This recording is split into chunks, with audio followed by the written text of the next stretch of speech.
Hello again, everybody. It's Michael Lutzman and Louise Wilson, Master of Wine. I'm not a Master of Wine, she is. And I'm just a Managing Director of the Opimian Wine Club. So welcome to our summary of C289.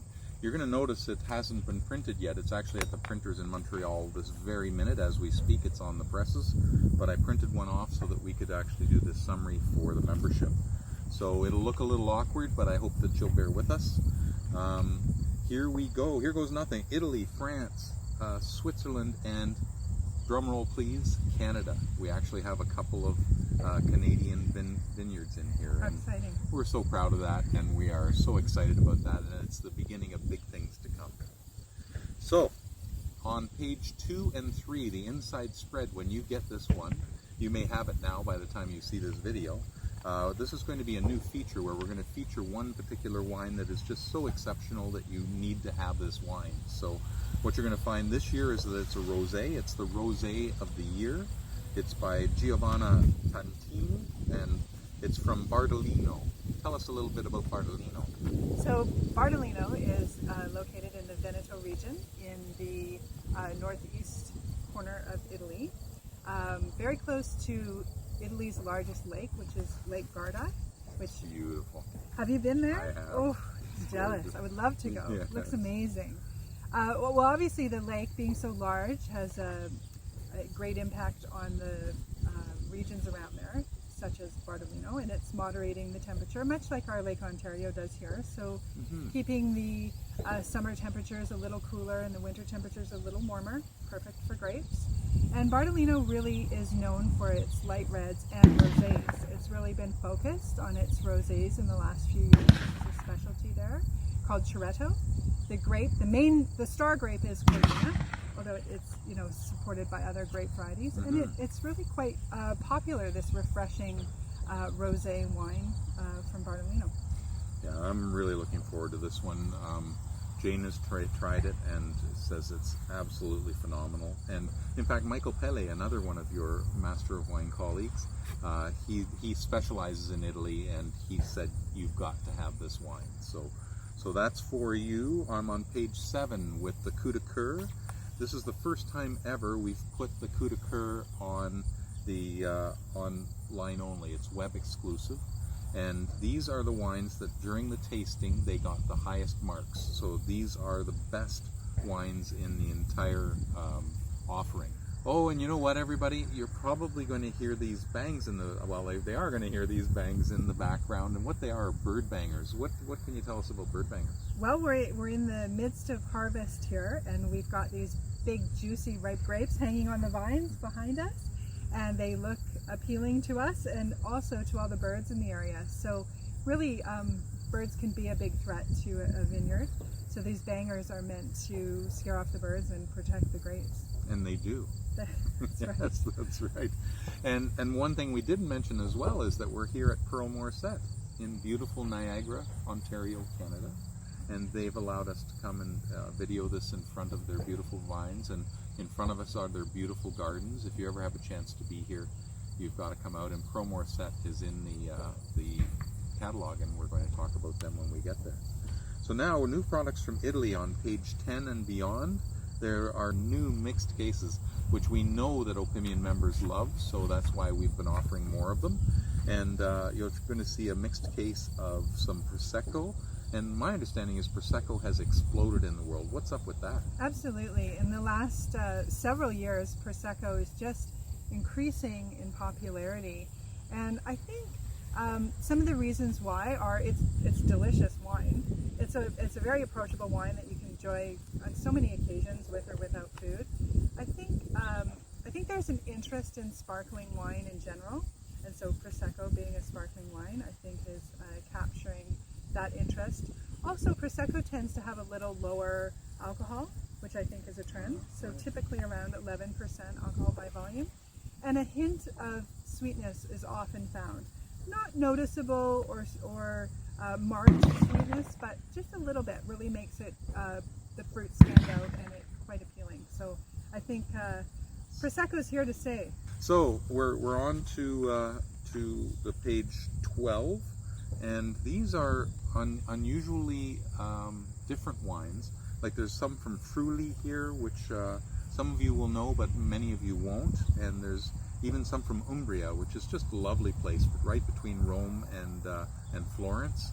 It's just a beautiful place in Umbria, and they make wonderful wines. So what we're doing here, in 289, this used to be online only. It was called Web 19 and Web 20, and we now thought it should be printed, but it's about introducing new and interesting wines to the Opimian membership. So we hope that you appreciate that and that you enjoy it. And so another mixed case on page 14. Hope you don't mind my flipping through. Then Cabuto is back, but Cabuto Barolo, I tried it in its youth and know that it's going to be a spectacular wine. So and that one comes from Michael Pelle in Italy as well, which I always trust his judgment. I've always found that his recommendations have been phenomenal, as I do yours, Louise. That's what's all this about Barolo? Well, really, again, another classic wine from Piedmont, from the northwest of Italy, and really made from the Nebbiolo grape. And really, Nebbiolo is known for its exceptional quality, its structure, so its fine, firm tannins, its acidity, supporting the fruit, allow Nebbiolo to age and develop and take on quite a bit of complexity over time. So as you alluded to, it's developing in your cellar right now. So really one of the world's most classic wines, and one of the wines that's capable of that aging and that complexity. So there's also another Barolo from Clavasana that you'll be familiar with if you've looked at these before. That's on page 21, don't miss that. And I am skipping over, we don't want this to be a 2-hour video, so do take the time to sit with this, pour yourself a glass of wine and go through it page by page. And my understanding is that people are really enjoying all the articles and the recipes and all the things Wonderful. that we're getting in there now. Yeah. So I'm going to keep going. Melvira. So this is a brand new producer for Opimian, and we have an incredible lineup of Nebbiolos here. And can you pronounce this for me? Roro? Is it Roro, D-O-C-G? Rorero? Rorero. Yeah. Yes, that's great. Thank you. And again, so that we give you some variety, we've got these in magnums. We've got single magnums in a wood case. We've got hand painted. I won't show this to you because you're going to have one in your hand when you see this, but they are hand painting these from tarot cards. Really? And they're just absolutely gorgeous. Stunning. Gorgeous. And we were lucky enough to get some library wine from them as well. So we're offering a 2010.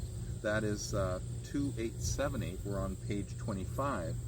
From 2010, it's already 11 years old. Ready to drink. I mean, have you ever seen that in a liquor store ever? Not typically. No. No, typically the wines are released when they're young, and they need to be cellared. So it is a real advantage to have these wines cellared by the winemaker. Yeah.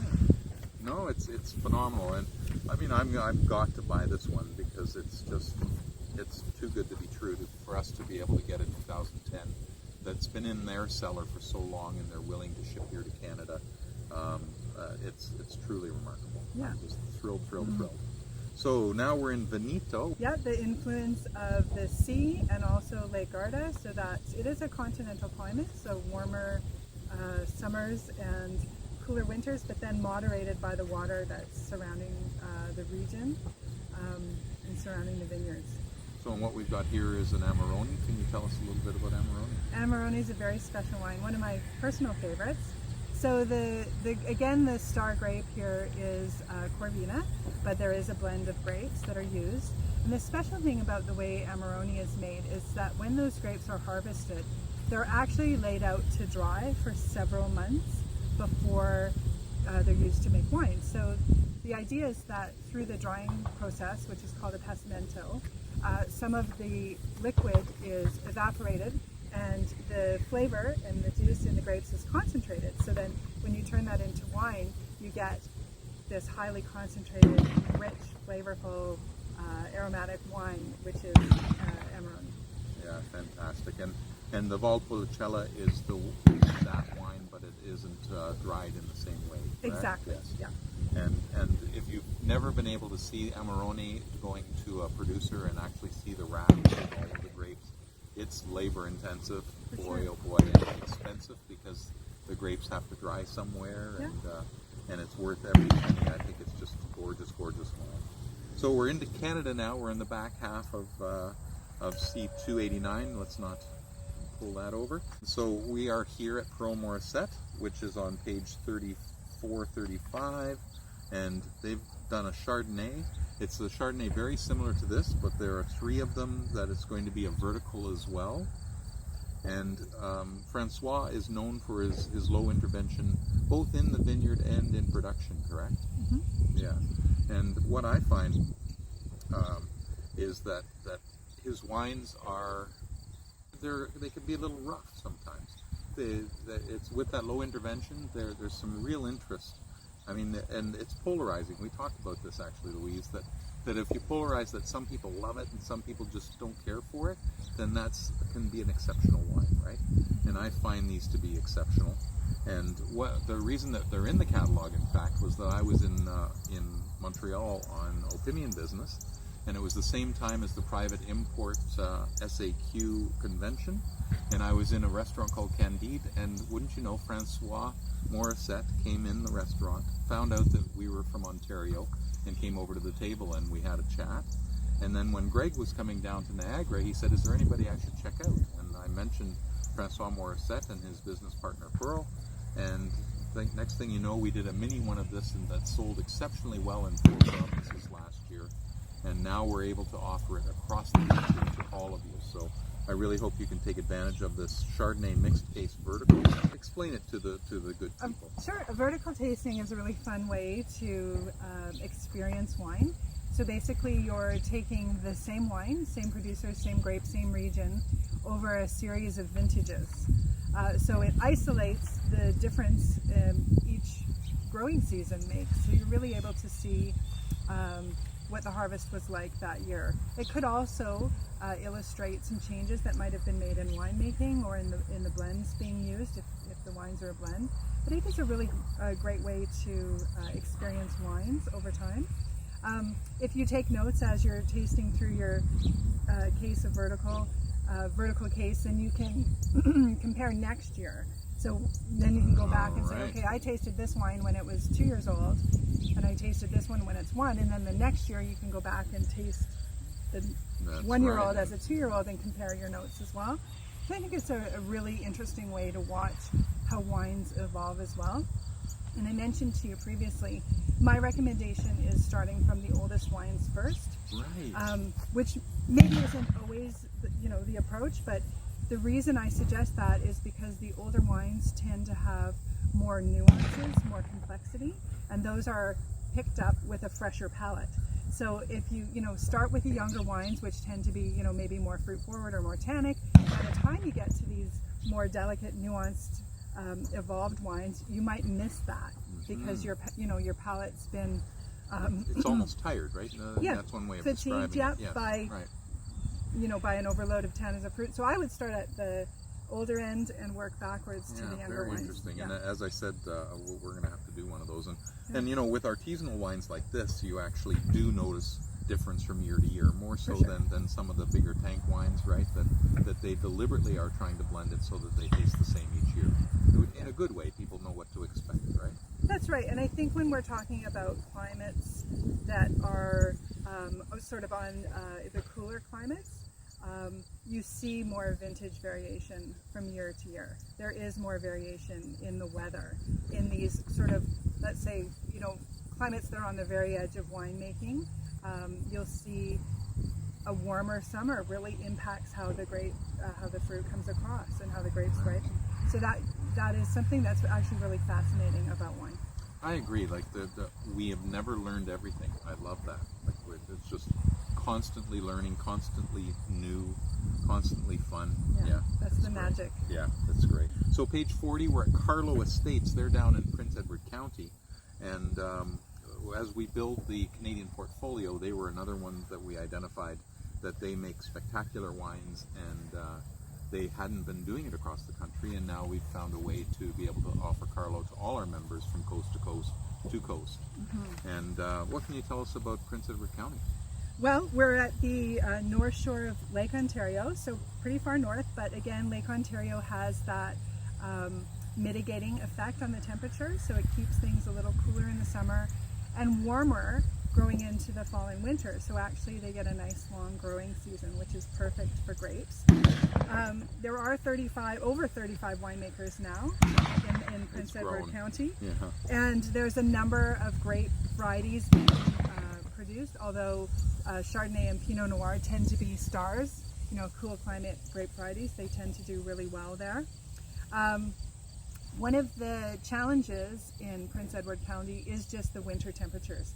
So we are pretty far north. Winter temperatures can often dip below -20. So -20 is sort of the cutoff point to where vines can survive in the winter. So if it's getting below that, it can be a challenge for the vines to survive. So one of the techniques is very time consuming and therefore expensive, is this hilling up of the vines. After the harvest, the vines are actually buried in the soil to protect them from the cold, and then they have to be unearthed in the springtime, and that's all done by hand. So you can imagine that growing grapes in Prince Edward County is a labor of love, and so that dedication comes through in the wine. No, that's marvelous. And with Carlo and it being a new estate, we've given you several mixed cases here so that you can try several of their different wines. And one they did want us to mention to members is the Bubble. It's on page 43. It's 2903, and everybody knows that I'm a sparkling maniac, and so I'll be doing the Bubble as well. Good. It looks like it's a lot of fun. It's going to be really light and easy, and a good sipper for the back porch coming up. And so I look forward to our members embracing the Canadian wineries. Absolutely, there's so much to offer here. Yeah, and I think that's only going to grow. Just recently got in touch with a fellow who's responsible for increasing the BC wines in the world, and I think we're going to be able to do some business and get some BC wines into that. That's very exciting. So Greg and I will be working on that in the very near future. So we're on to Switzerland. Okay. Over to Louise. That's exciting. Yeah, isn't that cool? Yeah, it is really exciting to have a Swiss wine in the cellar. You don't see Swiss wine exported very often. Yeah. Because they're drinking their own wine. Yeah. Again. Can't blame them. No, I mean, the Swiss are very passionate about the wine they produce, so less than 1% of Swiss wine gets exported, and that's often to Germany. So we're very lucky to have our hands on Swiss wine for this cellar. And the grape variety too, I think, is Merlot. Is that right? Yeah, that's right. That's including the white. Yeah, that's interesting. Yeah. So Switzerland is typically known for making Chasselas, is their flagship white, or Pinot Noir. But they do produce a number of different grape varieties, and in fact 8% of the production is Merlot. So it's rare. It's rare to see a wine from Switzerland on export, and it's rare to see a Merlot, so we're very lucky to have a chance to try this. And I have a friend who got to live in Switzerland for a year, and he heard that we were going to have Swiss wines, and he said, "Sign me up." So that's great. High quality. These and these are exceptionally well-made wines that they are. Well, they're meticulous, aren't they? The Swiss. They're just the wines are known to be of high quality. Absolutely. Yeah, that's great. Okay, and now we're off to France, page 48, with several family estates that are new to Opimian, as well as some ones we're familiar with. And we've got, wow, that one was interesting. Sounds like fireworks. Yeah, that's really cool. There must be birds in the area. So page 49, and then we've got Cellar up and 50, right through to 51, 52. They're all French varietals, and we've got some mixed cases for you. These are to give you a good sampling of the wines that are available there. We've got Corbier. Am I saying that right? I hope so. Yeah. Yes. And then Jouclari, people will be familiar with at Opimian, and we've got a couple of them for you here, actually 4. And we'll keep going through France. And what I can see here is that we've got an awful lot of AOCs, very specific ones, and a lot of them wouldn't be familiar to Opimian members. And can you explain how that works with the AOC system? Absolutely. So an AOC is really a designated viticultural area. So it's saying that this specific area is making a wine that tastes like this. So it really is about terroir, about the soil, the weather, the aspect of the vineyards, the sunlight hours, and it's also about the people there that are making the wine. So over the years, their know-how has allowed them to produce a wine of typical quality for that region. And so those are protected by AOCs. So it really allows consumers to know, oh, I like this AOC, so therefore I know that wines made within this particular region are within this style that I like. Great, and that's a great segue into the right bank of Bordeaux, where Saint-Emilion, my favorite AOC, is, and there's also a Lussac or Saint-Emilion in the Collector's Corner, which I'll talk about in a moment. But so I actually used to think that I didn't like Merlot, and Saint-Emilion was my favorite AOC. But guess what? It's Merlot forward. The majority of the Saint-Emilion wine is Merlot, and what I discovered was that I'd just been drinking Merlots that weren't particularly well made. And in Saint-Emilion, in order to be able to put that name on it, they have to be able to do that well. And I've never looked back. It's remarkable. So we've got another. Here's one that blows me away. On page 59 is a mixed case of Bordeaux that's inexpensive enough for Monday night drinking. That's exciting. It's so cool, and it's like a typical blend: Merlot Cab Sauv and a Sauvignon Blanc Semillon and Cab Franc Merlot. Like, these are incredible wines. I'm going to have to get a couple of cases of this because, you know, on those Monday nights when I'm thinking what should I drink, these will come in handy. So don't miss out on that one. And then we go into, these are all right bank, and so these are wines that rarely make it to Canada, and we are so fortunate here that we have partners that are negociants in the area, and they bring these to us, and they just are such phenomenal wines. I just love them. Have you got a favorite on the right bank that you can think of? It's hard to argue with Saint-Emilion. Yeah, that's true, eh? That's, yeah, absolutely. Yeah. That's great. It's hard to pick favorites, Michael. It is, isn't it? Yeah. Yes. Yeah. Okay.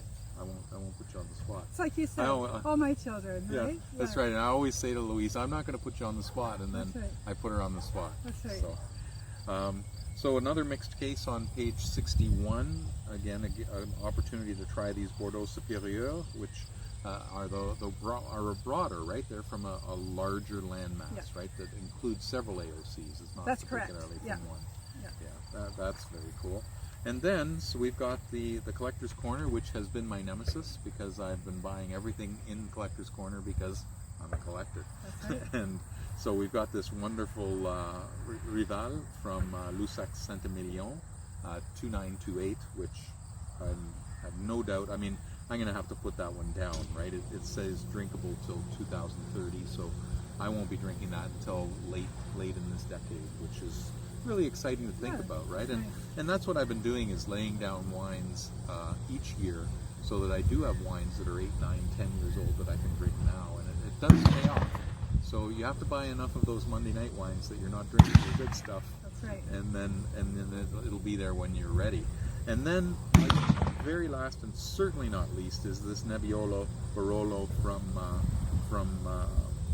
Melvira that is, I am told, I haven't tried this wine, but I am told that it just blows everybody who tries it away. They just think it's absolutely incredible. And it's a 2016, so it's already 5 years out, and so you won't have to wait too long to drink it. And I love the fact that Greg has negotiated these into a 2-pack so that you don't have to buy 6. But also, you've got one to try and one to put down. Right? Oh, wonderful. So it's absolutely phenomenal. So again, the Kudakur are going to be web exclusive this time, so look for them at opimian.ca.